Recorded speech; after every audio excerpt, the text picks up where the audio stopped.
नमस्कार दोस्तों, स्वागत है आप सभी का एक बार फिर से मेरे चैनल पर। दोस्तों, आज मैं आपको नागेश्वर ज्योतिर्लिंग के बारे में जानकारी देने जा रहा हूं। जैसा कि आप लोग जानते हैं कि नागेश्वर मंदिर एक प्रसिद्ध मंदिर है जो कि भगवान शिव को समर्पित है। यह गुजरात राज्य के जामनगर ज़िले में स्थित द्वारिका धाम से लगभग 16 किलोमीटर की दूरी पर स्थित है।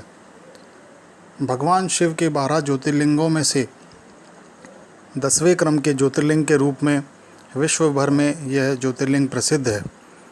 इस पवित्र ज्योतिर्लिंग के दर्शन की शास्त्रों में बड़ी महिमा बताई गई है।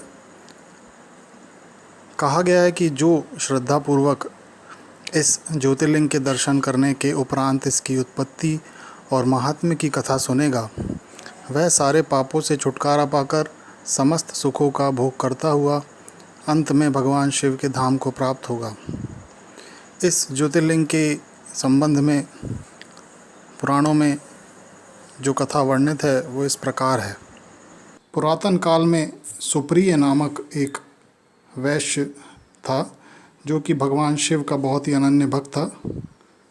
एक बार वह नाव पर सवार होकर समुद्र के जलमार्ग से कहीं जा रहा था और उस समय एक दारुक नाम के एक राक्षस ने नाव पर आक्रमण करके उस नाव पे सवार सभी लोगों के सहित सुप्रिय को बंदी बना लिया और अपने राज्य में कारागार में डाल दिया। लेकिन कारागार में भी वह अपनी शिव भक्ति में ही लीन रहता था और अपने साथ साथ उसने बाकी के सभी लोगों को भी शिव भक्ति में लीन कर दिया था। और दारुक जो कि शिव का परम शत्रु था, जब उसे यह खबर लगी तो वह सुप्रिय को मारने के लिए उस कारागार में पहुंचा। उस समय सुप्रिय भगवान शिव की पूजा में लीन था।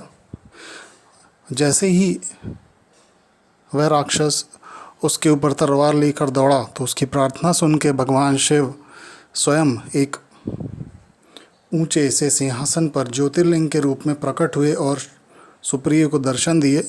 और उसके बाद सुप्रिय को पाशुपति अस्त्र सौंपकर वहां से भगवान शिव अंतर्ध्यान हो गए।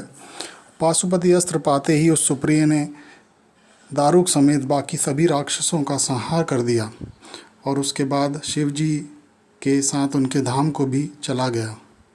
मंदिर का पौराणिक महत्व माना जाता है कि यहाँ पर भगवान श्री कृष्ण रुद्राभिषेक के द्वारा भगवान शिव की आराधना किया करते थे।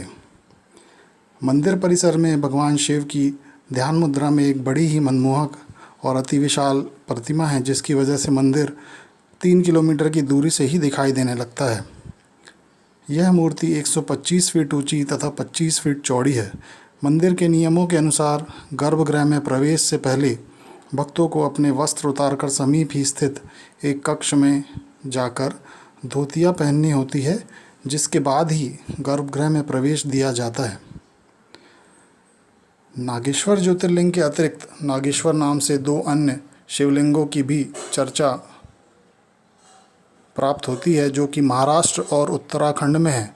परंतु शिव पुराण के अनुसार समुद्र तट पर स्थापित शिवलिंग ही असली नागेश्वर ज्योतिर्लिंग है।